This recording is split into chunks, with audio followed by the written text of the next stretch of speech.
Entrons dans le jardin des Tuileries.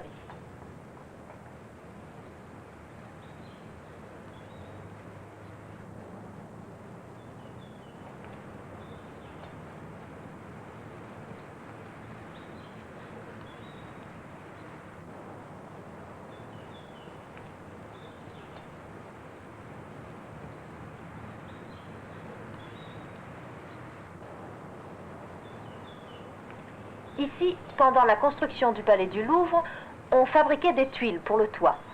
Plus tard, on a transformé les Tuileries en ces beaux jardins royaux. Royal, c'est le mot juste. Regardez les fleurs. Quelle belle couleur.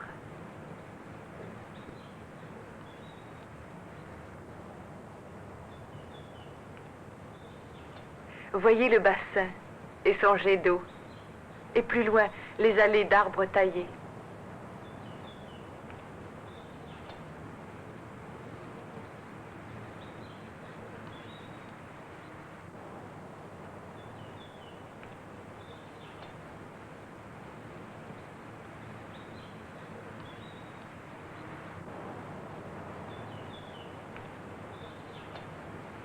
Comme les fleurs sont belles. Oui, n'est-ce pas? Les jardins sont dignes du palais. Où est le palais? Tout droit. Voyez-vous ce bâtiment là-bas? Oui. C'est là le Louvre. Il faut nous dépêcher si nous voulons entrer au Louvre cet après-midi. Comme il est joli ce petit arbuste. À quelle heure est-ce que le musée ferme? À 17 heures. 17 heures. C'est 5 heures de l'après-midi, n'est-ce pas? Justement. Et il est déjà 3h20. Dépêchons-nous donc. Je prendrai nos billets. Quel est ce monument? C'est l'arc du Carrousel. Le quoi? L'arc du Carrousel de Napoléon. Quelle admirable perspective, avec l'obélisque de la place de la Concorde et l'arc de triomphe de l'Étoile. Oui, c'est vrai. Je ne l'avais jamais remarqué. Mais voici l'entrée du Louvre.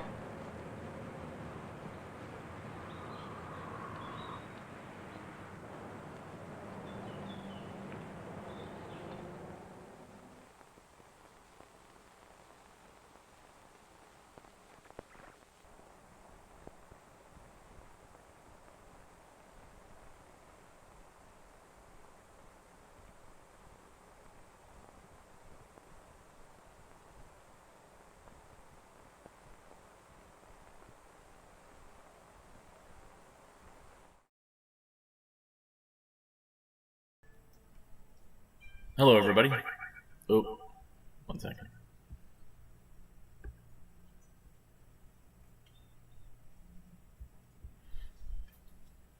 Feedback. Hi, I'm Skip Elsheimer. Welcome to the AV Geeks Lunchtime Streaming Show, where I'm outside.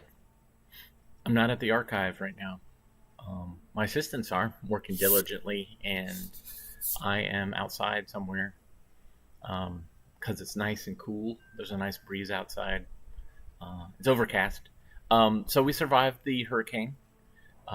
Thanks for your concerns.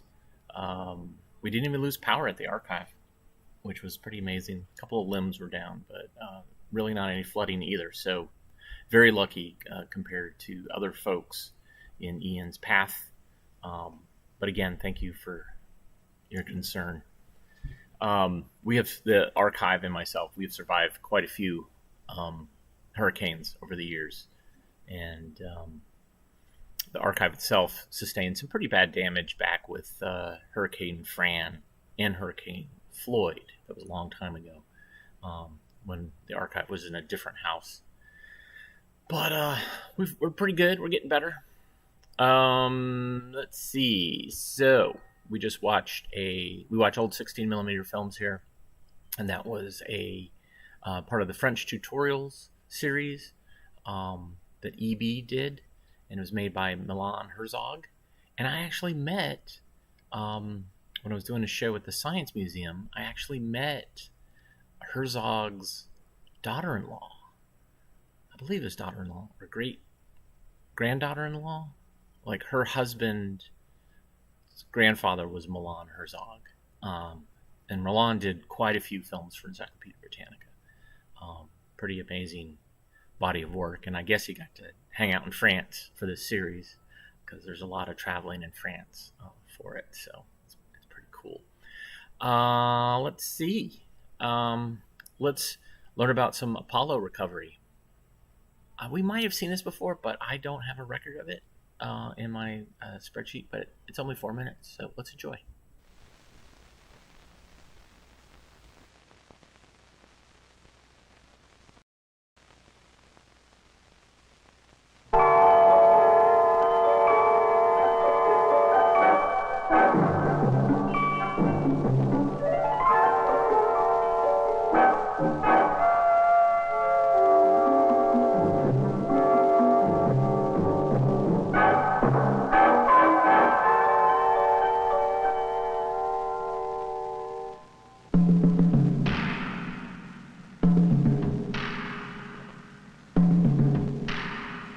When man journeys to the moon, he will use a large and complex transportation system.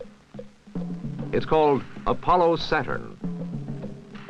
All told, the assembly is 363 feet high and at ignition weighs over 6 million pounds. Of this, the portion that will make the trip to the moon is the top 53 feet. The slender device at the very top is the launch escape system. If the launch is smooth and all systems operate properly, it is discarded early in the flight.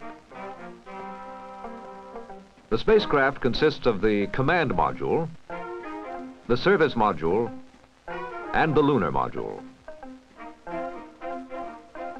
The command module is crew quarters, cockpit, and headquarters for the 8-day voyage. This is the only portion of the spacecraft that will return to Earth. The atmosphere inside will be such that the astronauts will not have to endure the discomfort of wearing their bulky, pressure-tight spacesuits all the time. However, for safety and emergency reasons, one crew member will be in his spacesuit at all times. Directly below the command module is the service module. In a sense, this is the basement of the spacecraft.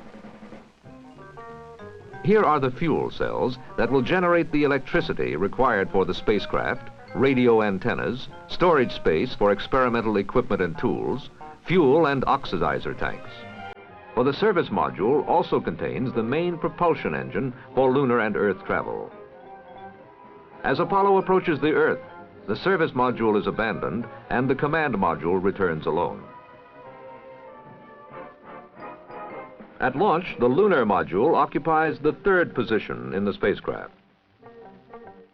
During the lunar trajectory, the command module and the service module fly out about 100 feet, turn around, and come back to dock with the lunar module.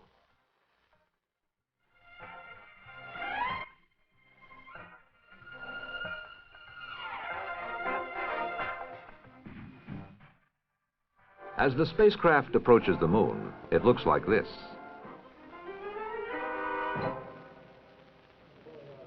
The lunar module actually consists of two vehicles.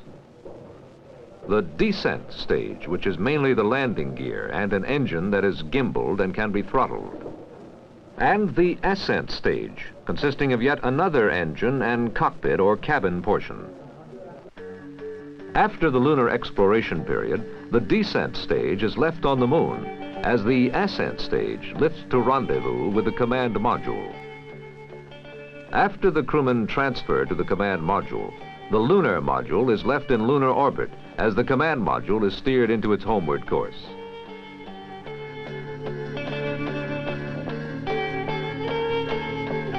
Command, service, and lunar modules, each performing an important job as man reaches for the moon.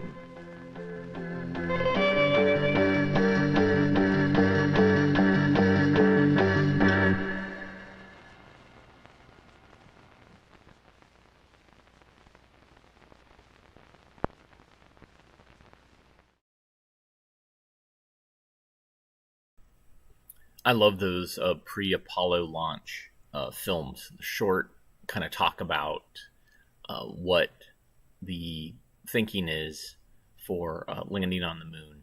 and it has all these great animations, and the music is always so good. I feel like they should have just kept that kind of fun, like rockin' tune. Even when they were landing on the moon, having astronauts walk, they should have had that kind of fun background music. Maybe people would then believe that it was a real moon landing as opposed to all these doubts, because it was so sterile.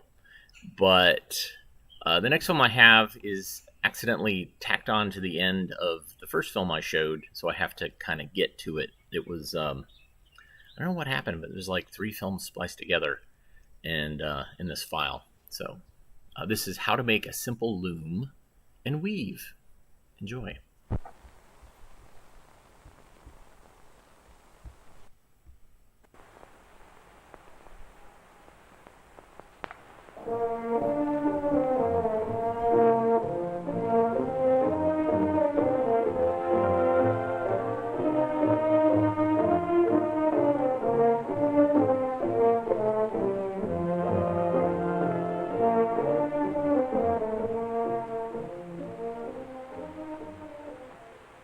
Finger weaving is a popular craft enjoyed by all ages. It's easy to do and can be learned so quickly. Weaving plays an important part in our daily lives. Many useful articles can be made. Here is a screen used as a background for flowers. It was woven from bamboo shades and raveled strings. The table mat from cellophane and cotton string. This knitting bag was woven from cotton yarn.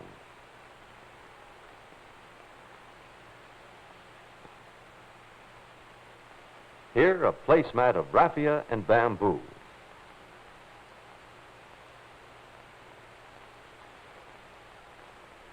Would you like to know how to make a loom and weave?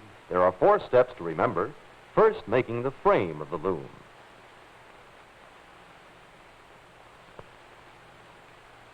Second, adding nails for the warp string.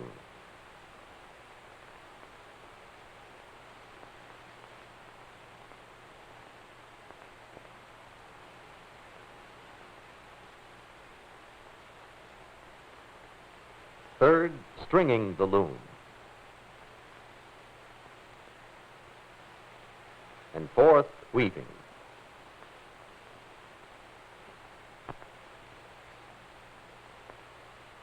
This simple loom was easy to make from 4 wooden boards.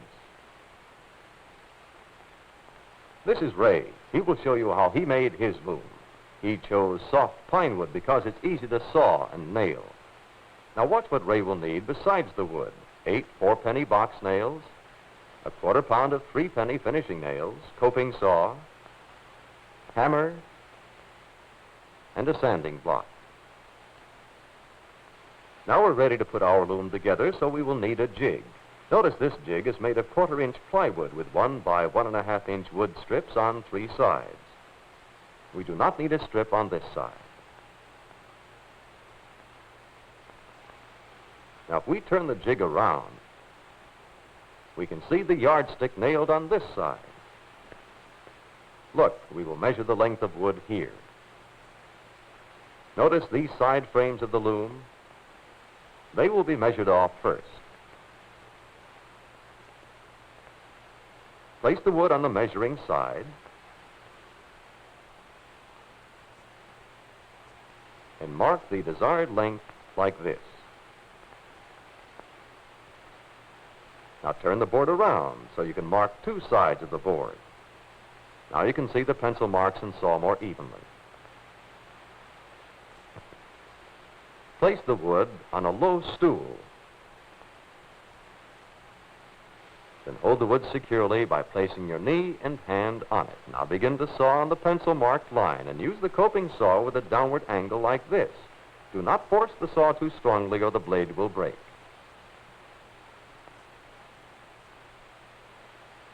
Ray finishes sawing his second side frame and places it in the jig. Notice he will make these end frames next. He will measure the desired length on the measuring side of the jig.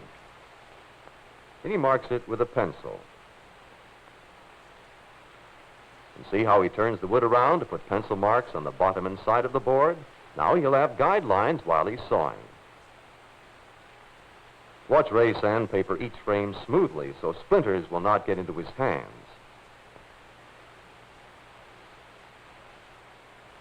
He places the last frame in the jig. The jig holds the wood while Ray hammers the first nail near the edge to hold the corners together using 4-penny box nails. See where the second nail would be placed on this side. It's away from the first nail to avoid splitting the wood. Ray squares all corners of the loom in this corner of the jig. While he holds the corners in place, he will nail them. See, Ray has finished the frame for his loom. Place a row of nails on the top frame and on the bottom frame to hold the warp string using 3-penny finishing nails. Now notice this measuring board.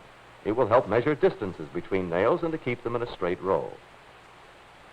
Now look, use the holes at the red marks for 1-inch spacing, use red and yellow for the 1/2-inch spacing, and use all the holes for the 1/4-inch spacing.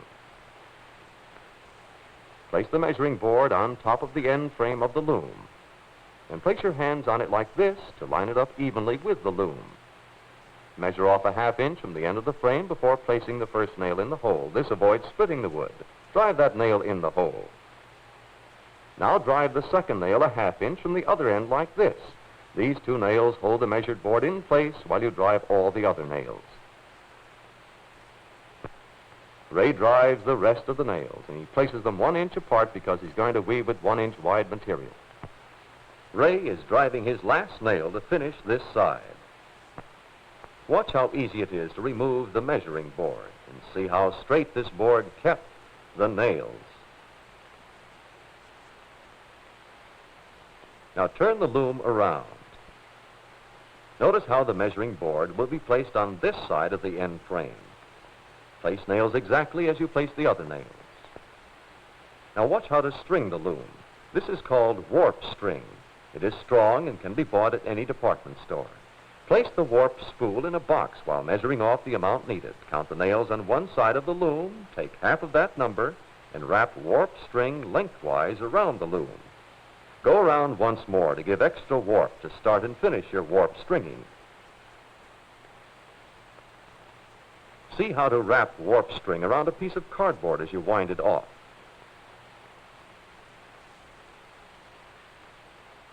Double this string for the length of the loom, place it on the second nail by going around the first, and then come back to the other side. Place 1 string on each side of the end nail. Then tie 2 knots.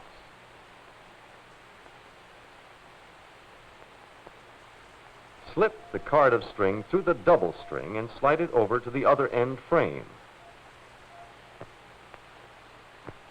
Now watch this carefully. Go around the first nail, and then the second, and then the third on the other end frame. Continue to string the loom by placing the string around nails each time you carry the string across the loom.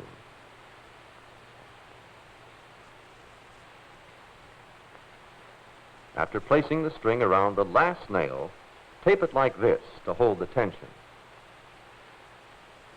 Slip the end of the string under warp between the second and third nail, make a loop, pull end of string through loop, and draw up to tighten. And tie a second knot the same way you did the first.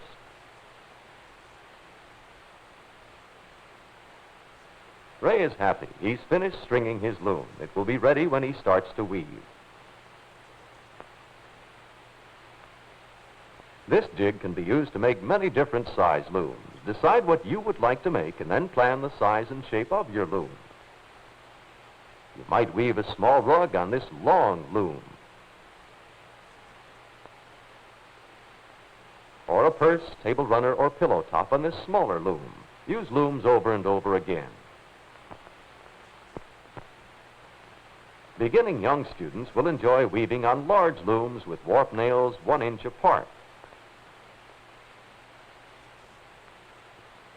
This is the woof. It should be 1 inch wide.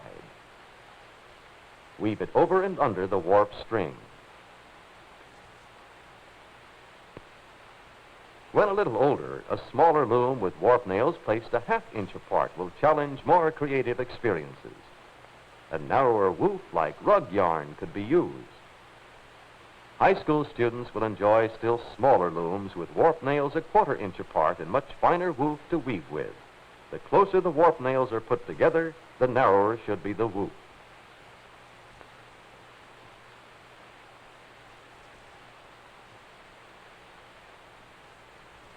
Place 2 curtain rods at the sides of the loom like this if you are weaving back and forth. It will keep the sides from pulling in. Weave around the rod each time you go across. Another way to keep the sides from pulling in is to loosen the warp strings. Feel the tension before beginning to weave. Try weaving with many materials. Raffia, cloth ravelings, rug yarn, ribbons, cellophane, dyed rags, jute, wool, cotton and rayon thread, nylon net, metallic thread, reed, bamboo, and interesting wood and sticks. Children enjoy tearing strips of dyed sheets to use for woof. It's easier to weave with 1-inch wide woof like this when you are just beginning to weave. This is David, a first grader, with his loom. Notice the nails are 1 inch apart. This gives more space for small fingers to carry the woof over and under the warp strings. Weaving relaxes David and gives him many hours of satisfaction and enjoyment. It gives him a chance to use his hands in a creative and constructive way. When weaving with short strips, you do not need curtain rods.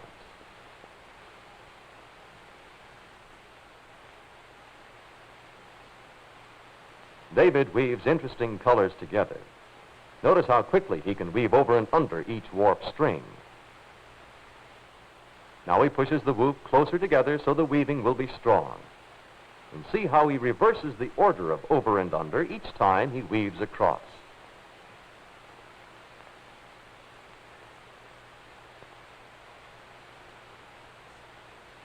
David has finished, so he'll take his weaving off the loom.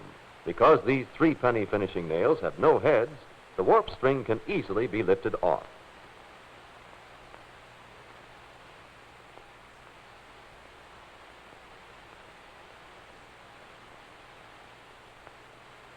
Now watch how quickly David slips the warp string off the nails.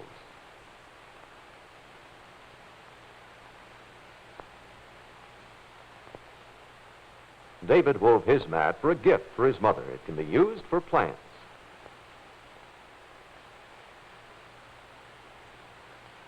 Here, raffia and cotton string are being woven. When finished weaving, see how the rods can be removed. Renew woof by overlapping and weaving the end of the old and new woof together like this. Do it the same way when changing to another material. This loom is longer and will need stronger support in the sides like curtain rods. A piece of cardboard woven in at the ends adds support and measures the length of the fringe.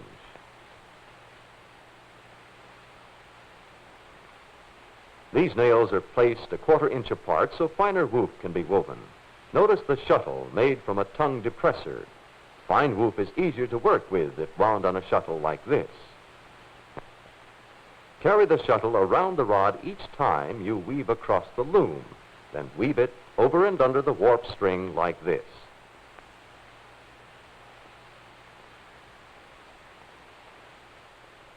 Beat the woof string down like this. Notice how the warp string does not show in the finished weaving.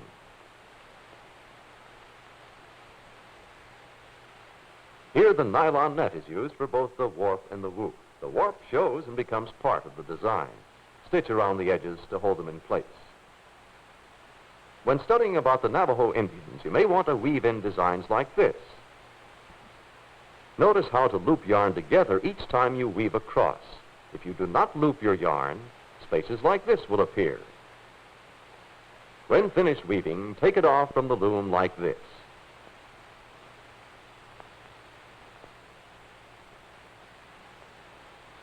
Notice how to push the woof toward the end to cover warp strings.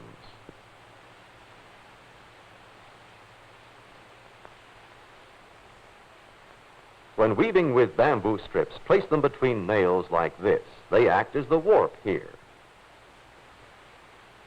Yarn is woven over and under.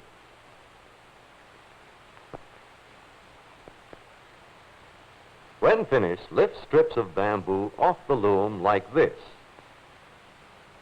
And here's the mat ready to be used as a placemat or a standing screen.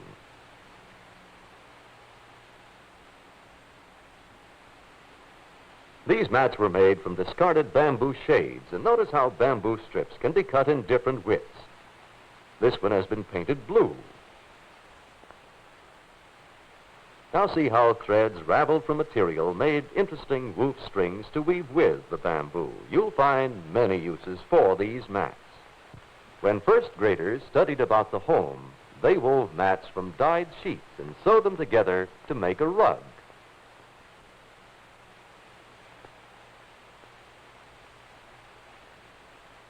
Experiment and try weaving texture in border designs, all over design, or just plain colors.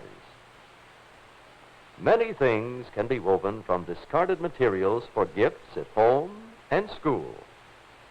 Why don't you try weaving with materials that have never been used before to see what new ideas you can create?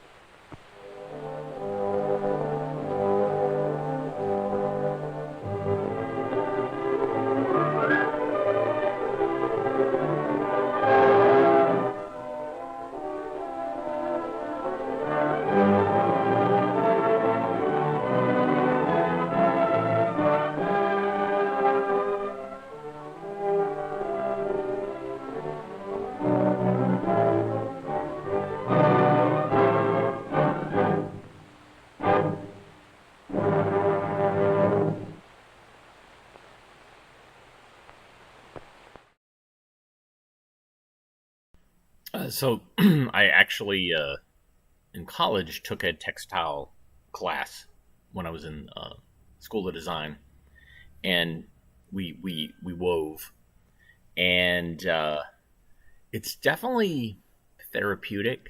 I mean, we used a big looms, but there is an attention span issue, which I at the time did not have the attention span to do it, and that's pre phones and pre tablets and pre screens. So I can't imagine a kid getting into doing weaving in a kind of a post screen world, which is regrettable, because I think that there is value. I mean, I guess when I was a little kid, we did the little looms that made pot holders.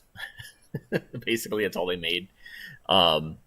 In I think it was summer camp, summer Y camp, we did those, and maybe even in vacation Bible school, and those were fun. But there was pre-internet, hanging out with friends, very different scene.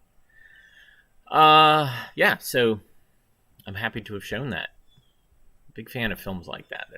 They kind of deep dive into something. This next film is about bird homes. So enjoy. Bird homes.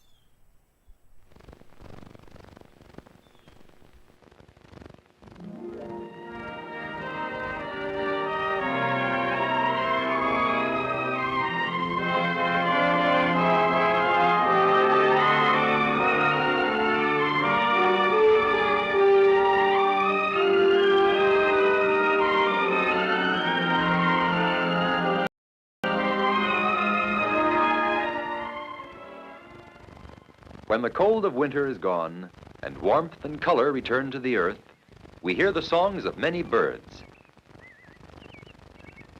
The cheerful song of the robin is one of the most welcome signs of spring. The robin's home is saddled in this old tree. A robin builds one of the most substantial homes in birdland, but by no means the only interesting one. Bird homes or nests are found in many places. In swamps, along the seashore, in the desert,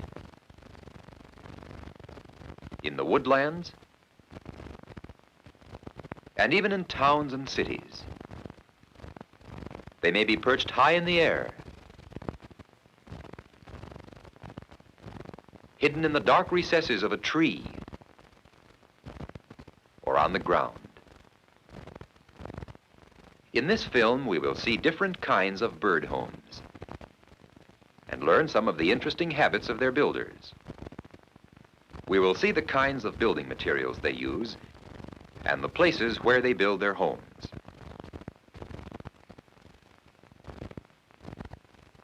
This Canada goose builds her nest near water. Many birds seem to search out sheltered locations for their nests. But some, like this mother Canada goose, make little effort to hide their homes from enemies.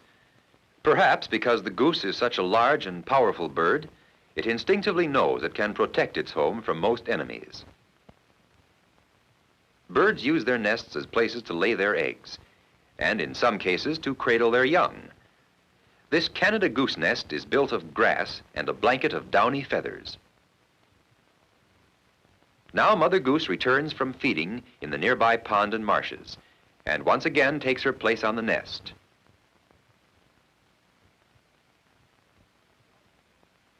Goslings of the Canada goose can swim expertly almost from the moment of birth. Since they find much of their food in or near the water, this is an ideal place for them to make their homes. Here's another nest built on the ground. This one is near the seashore. It's the nest of a tern. Can you see the two eggs? In closer, it's easier. Like other birds, Mother Tern warms the eggs with the heat from her body. When she leaves the nest, warmth from the sun on the sand helps to hatch the eggs. Her nest is a little hollow. The color of the eggs blends so well with the color of sand and stone that they are well hidden from the eyes of enemies. Now Mother Tern is back to shade her eggs, for long absence from the nest would find the eggs overheated by the sun. Tidal storms and animals that hunt for birds' eggs destroy many tern nests.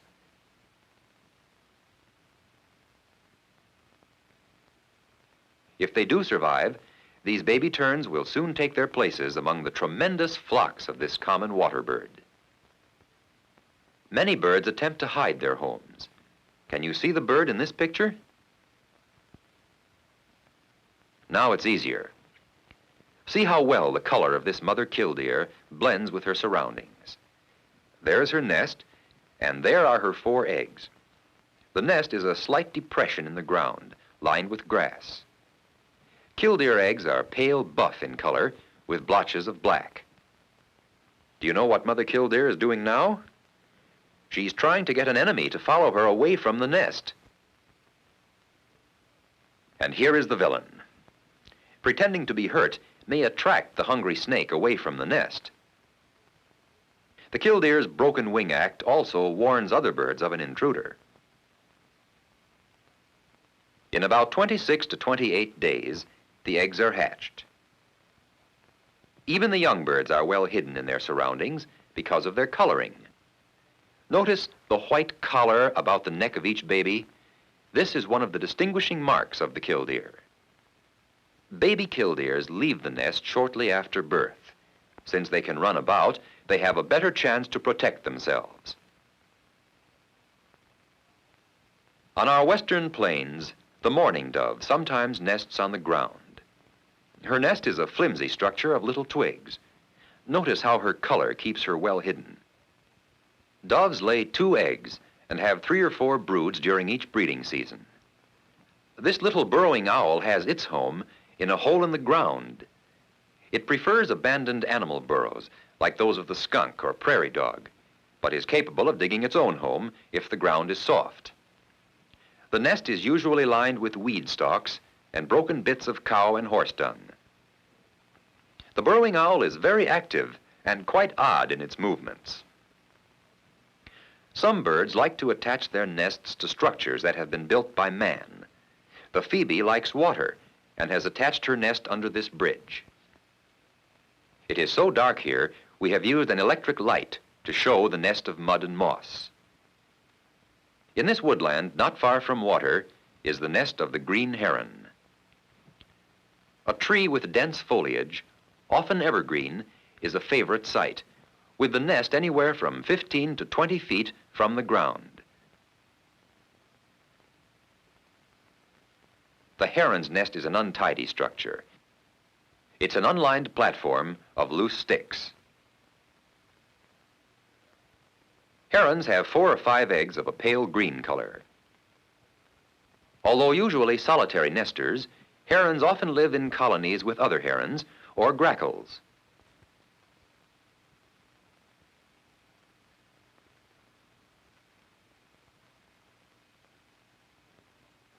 Among scattered small trees or dense shrubbery, we find the yellow warbler. Its nest is usually within 10 feet of the ground and is placed in an upright fork of a small tree or shrub. The nest structure is an interlacing of bark and plant fibers and grass and plant downs. The eggs number 2 to 6, but there are usually 4. With its rich decorative plumage, the yellow warbler is a beautiful bird. These baby warblers are now ready to leave the nest. Next to sparrows, we have more kinds of warblers than any other birds. Some birds, like the woodpecker, use their sharp beaks to chisel their homes in the trunks of decaying trees. This woodpecker is busy bringing food to her nest. Can you see any of the babies peering from the cavity that is their home?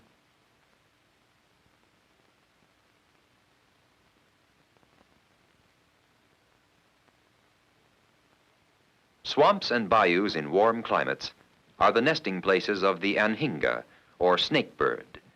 Its popular name is the water turkey. The anhinga is about 3 feet long.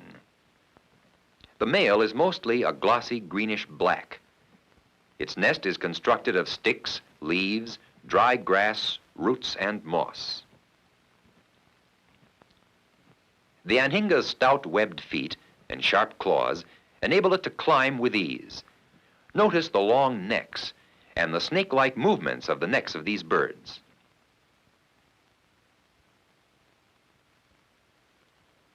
Red-tailed hawks build large and bulky nests high above the ground, in the forks of large trees. A platform of sticks lined with smaller twigs, bits of bark, fern leaves, and moss make up the nest.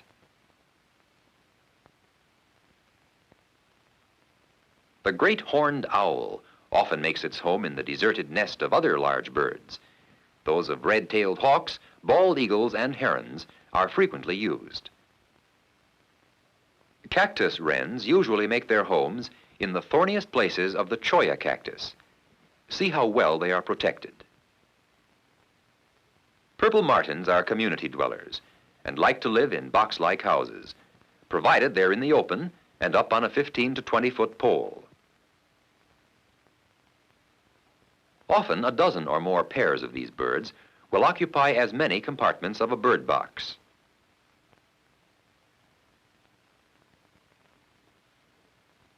Birds are common and easily observed forms of animal life.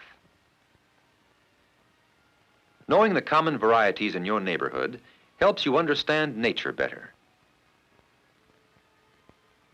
And learning the habits of birds that are new to you can be an interesting hobby.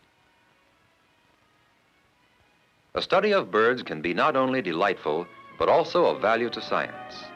There is still much that we do not know, and your observations may contribute some worthwhile knowledge about this world of living things.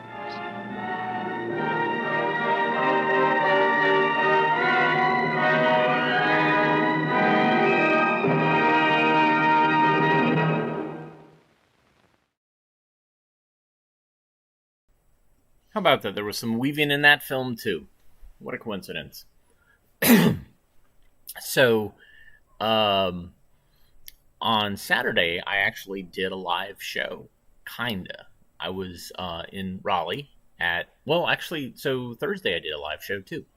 I was at DH Hill Library in NC State campus, and we showed films about sharks. Had an expert talking about sharks. And then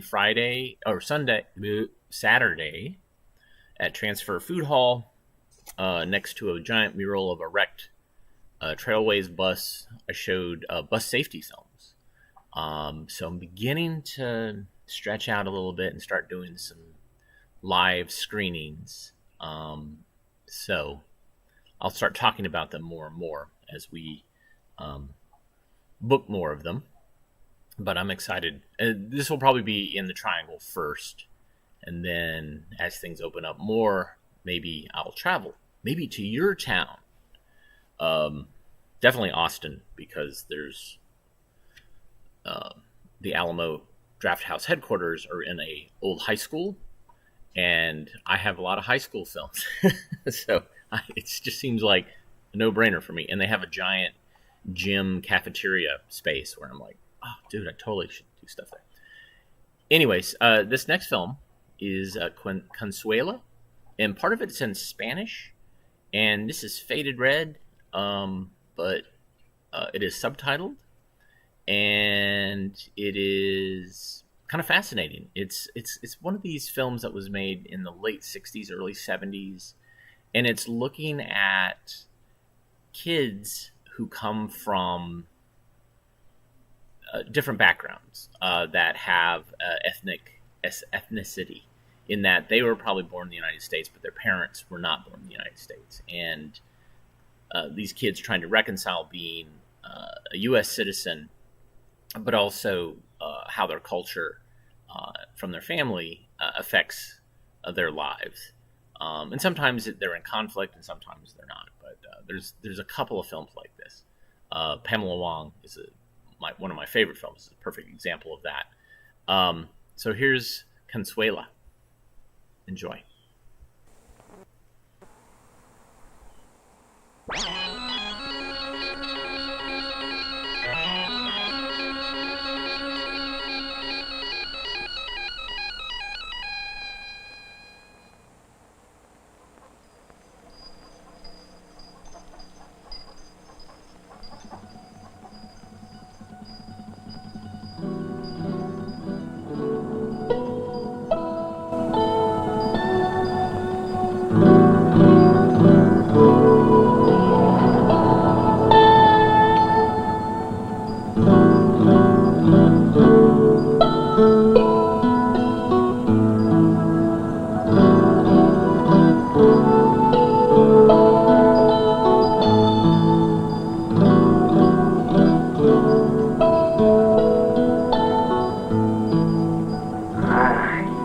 Recuerdo muy bien mi primer día de escuela.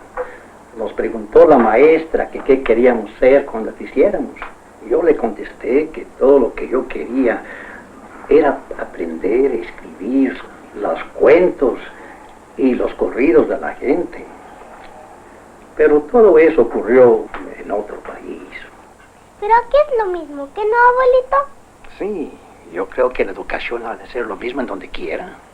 Ya es tiempo, Consuelo. No hay que llegar tarde el primer día de clase. Ay, ojalá estuviera aquí tu papá. Le hubiera dado tanto gusto. ¿Cuándo va a regresar mi papá, mami?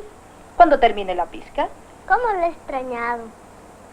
Lo importante es que ya tenemos nuestra casita y que tú tendrás una educación.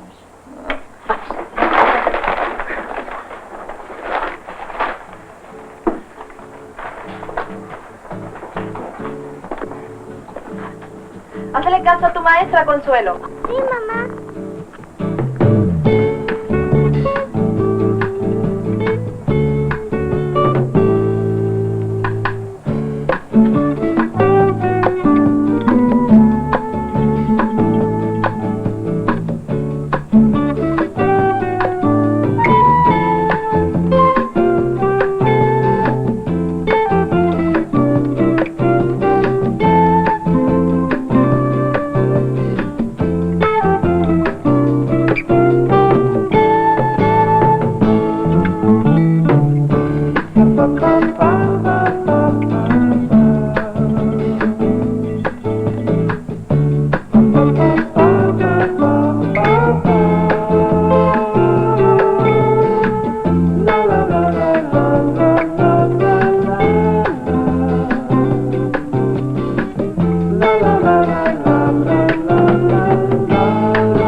all my wishes true.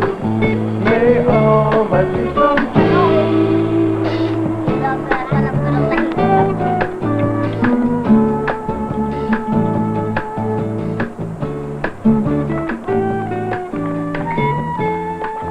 ¿Qué te parece, Consuelo?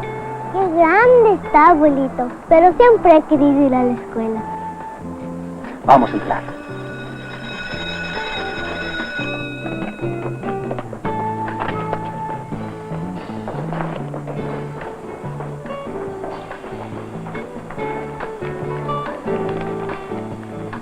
Creo que es el número 10.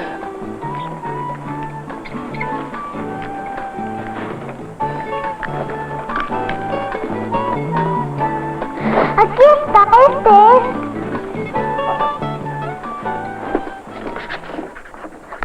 Hi, I'm Mrs. Clark. May I help you? Consuelo, saluda a tu maestra. Yo me llamo Consuelo. Okay. Tu lonche, mijita. C-O-N-N-E.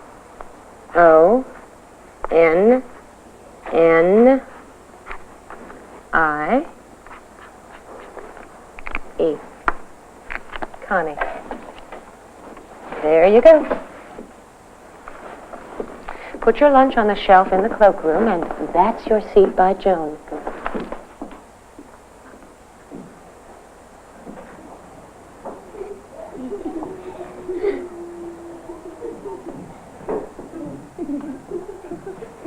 Connie. Connie. Connie, that will be your seat.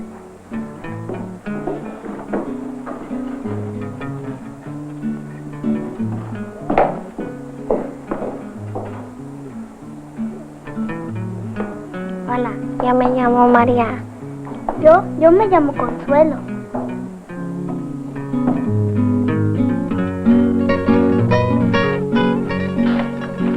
¿Llegó el correo, abuelita?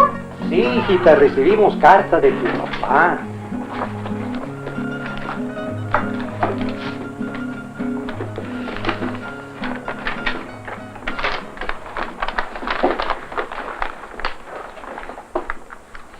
Querida familia, estamos trabajando de sol a sol. El trabajo es duro, pero sé que volveré a casa a fines de este mes. Consuelo, ¿cómo te va en la escuela?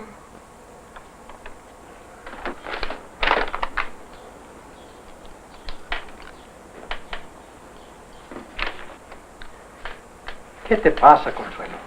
Nada, abuelito, nomás que... No más que qué. ¿Qué quieren decir estas palabras? No las entiendo. Pues deja ver. Es que todos los demás entienden sus lecciones. Y yo no puedo. Creo que es una historia de un ratoncito. ¿Qué no, abuelito? Mira, mijita, yo sé otro cuento de un ratoncito. ¿Lo quieres escuchar? Ay, sí, abuelito, eso sí me gustaría. Pues un día el gato persiguió a un ratoncito hasta su casa y no lo pudo alcanzar. Pues mientras que el gato lo estaba esperando con su miau, miau, el ratoncito pensaba, es el gato y no voy a salir. Pasó tiempo y entonces el ratón oyó un ruidoso guau, guau, guau. El ratoncito pensó, qué bueno, ya llegó el perro y espantó al gato. Ahora sí puedo salir. Pues salió de su casita y el gato lo pescó. Luego el gato nomás sonrió y dijo, qué bueno es ser bilingüe.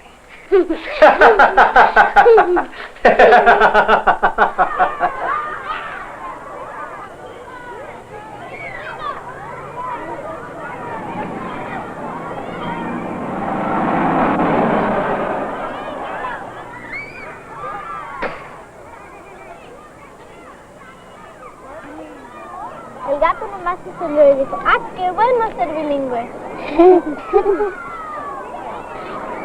¿Qué es lo que juegan? Se llama kickball. Vamos a jugar después. Pero yo no sé jugar eso. Yo te enseño.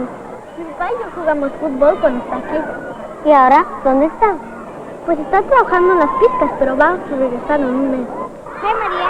Hi, Dolores. This is my friend Consuelo. I haven't seen you around before. Are you new? Dolores, Consuelo no habla inglés. Oh, es que no sabía que no hablas inglés. Sí lo entiendo un poquito, pero se me hace difícil hablarlo. En nuestra clase leemos en inglés y también en español. Es una clase bilingüe. ¿Bilingüe? Oh! Give me the ball! Give me the ball! ¿Podemos jugar fútbol con ellos? She's new in class and never even knows what Miss Clark is saying. Boy, is she dumb. ¿Podemos jugar? See, I told you, Jack. She can't even speak like an American. She's a real wetback. Yeah, a wetback from TJ. Joaquin, where are your parents from? My name's not Joaquin, it's Jack. Your name is Joaquin? Hey, the wetback likes you. She wants to be your girlfriend. Cut it out. She does not. TJ, TJ, TJ, TJ.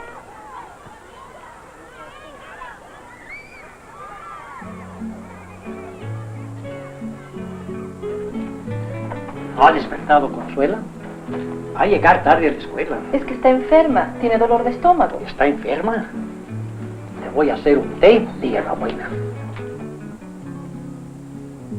Connie is having problems adjusting to school. She has been absent excessively and has been unable to keep up with the other children in the classroom.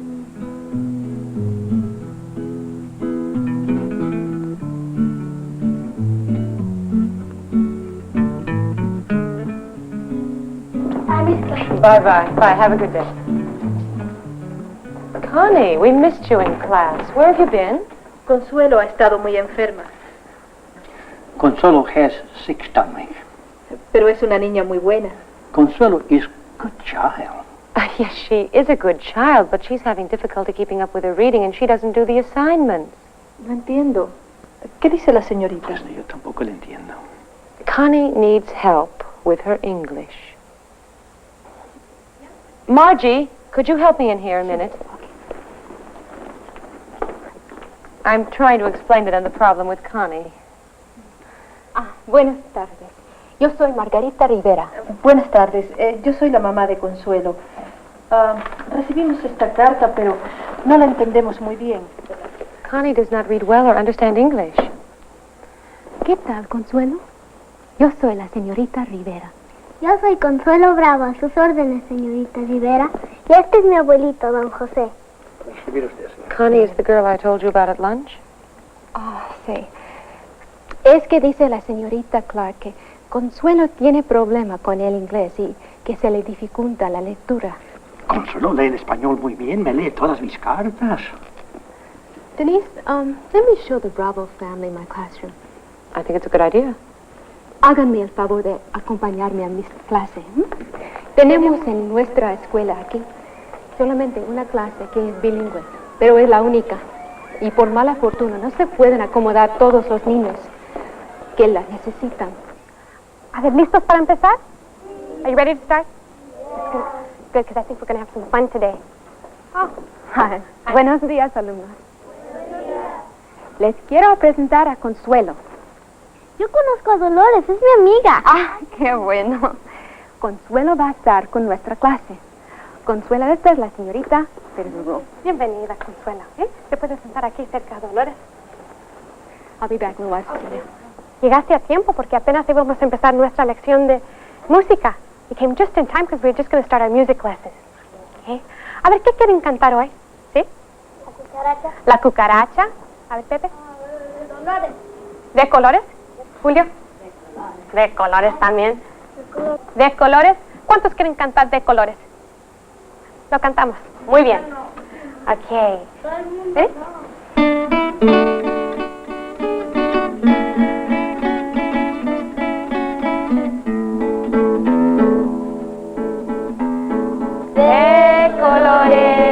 De colores se visten los campos de la primavera. De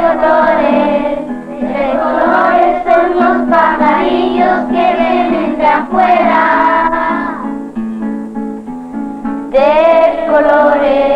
De colores es el arco iris queremos lucir. Y por eso los grandes amores de muchos colores me gustan a mí. Y por eso los grandes amores de muchos colores me gustan a mí.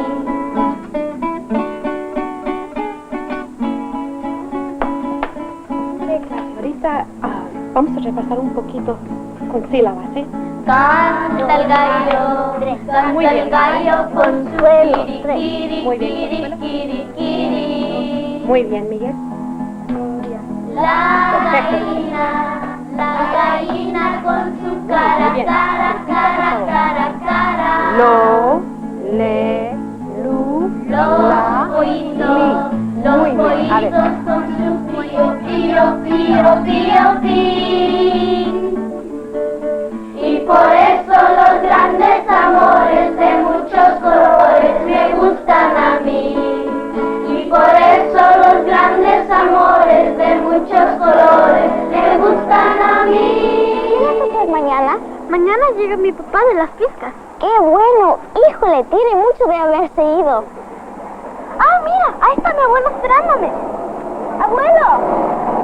Esta es mi amiga Dolores. Es la que canta tus canciones conmigo. Ah, la consentida. Buenos días, señor. Consuelo habla mucho de usted y de sus cuentos. Sí, hasta le conté la historia del gato bilingüe. El cuento del gato. Don José, ¿es usted? Lorenzo, eres tú. ¿Cuántos años de no vernos, hombre? Pero estás grandote. ¿Y Guillermo? Pues no te imaginas. Esta es su hija Consuelo. Y esta es su amiguita Lolita. Ah, pues se parece a su papá. No, hombre, se parece a mí. Mire, don José, este es mi nieto Joaquín. Hi. Deja presentarte aquí un amigo de muchos años. Mucho gusto de conocerlo. Hello, Joaquin. I told you that's not my name. Oh, brother, not again. What are they talking about? My grandfather knows your grandfather. Jack? Hey, you can talk English. We're in a bilingual class now, and I'm learning English real fast. Y también el español.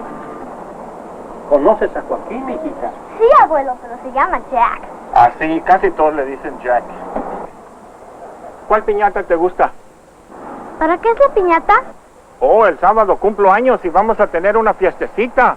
Julio, yo he cumplido tantos años que ya se me olvidó los que tengo. Mire, don José, ¿por qué no se vienen a la casa a pasar la fiesta con nosotros?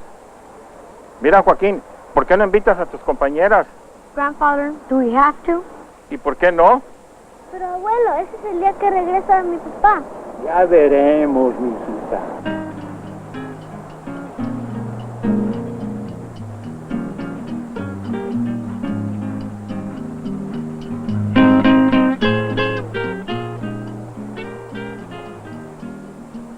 Ándele, y no se quemen las manos porque va a estar muy sabroso.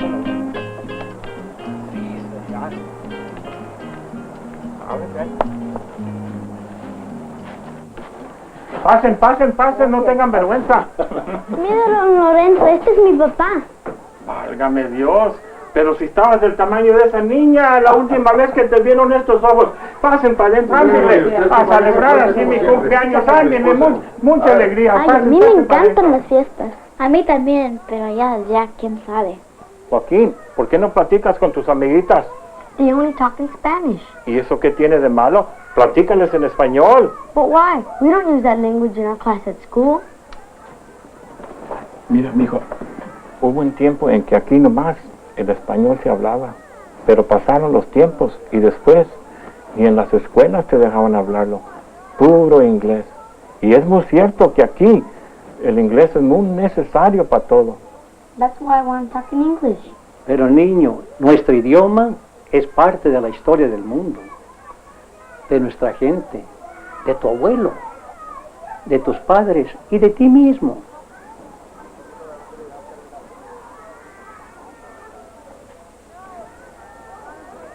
What do you guys do in your bilingual classroom? We read and write in both languages all the time. Y contamos cuentos y cantamos canciones. ¿Vamos a la fiesta, Jack? Solo aquí. Estas son las mañanitas que cantaba el rey David. Hoy por ser Dios de tus santos te las cantamos así. Despierta, mi bien, despierta, mira que ya amaneció. Ya los pajarillos cantan, la luna ya se metió. Échale tomate.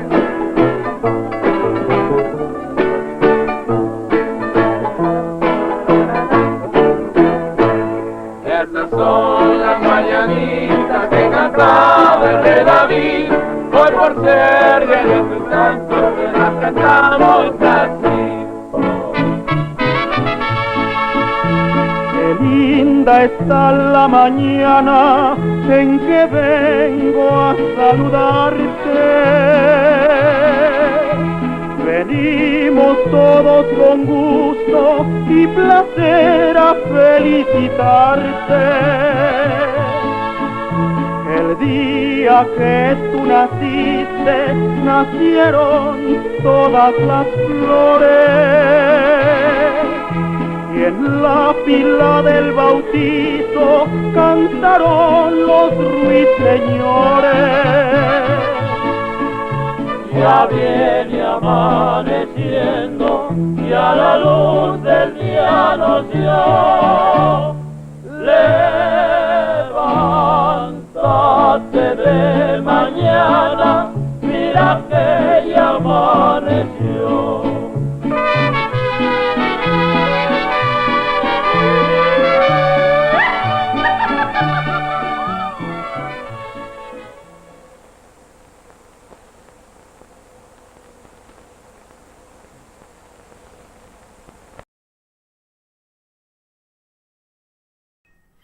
What I like is in the comments how all of you were like, why isn't she in a bilingual class?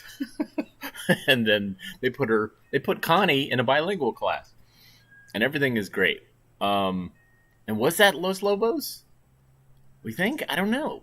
I have no idea. Like, it seems like it's a kind of common name. Kind of common. But I don't know. Maybe it was. That's kind of exciting. But yeah, that whole sense of you have people from a rich culture, a rich background, and Americanizing them. You don't even speak American. It's fascinating, and it hasn't changed. Really outrageously, has not changed, and not realizing the fact that what makes America great was all the cultures that came and what they brought. Contributing to what we call the Great American Melting Pot, which was something that was talked about a lot when I grew up. It's like, oh, we have people from all different backgrounds bringing wonderful stuff to the table. It certainly makes for better food, because what the British brought wasn't very good. Anyways, thanks for tuning in today. Even though I'm not at the archive, join us tomorrow, and we'll have some more films. Tomorrow might be pre-recorded. Well, I'm going to see what my life holds for me. But if you like what you saw, or at least kind of like the concept of what we are doing here at AV Geeks, click the like button, or the thumbs up button, or the subscribe button. You can also go see more stuff that we have if you go to avgeeks.com. We have DVDs for sale there, and we also have a 24/7 channel that's made up of other things that we've digitized and other lunch shows that we've done. This is episode 681. Wow. It's been a long journey. It's been great. You can also donate to AV Geeks by going to patreon.com/avgeeks and just buy some coffee at ko-fi.com/avgeeks. As always, it's so great to see everybody. Now, it's time to stop the projector and discuss the film quietly, with your head on your desk. Everybody take care. Have a good rest of your day. Bye.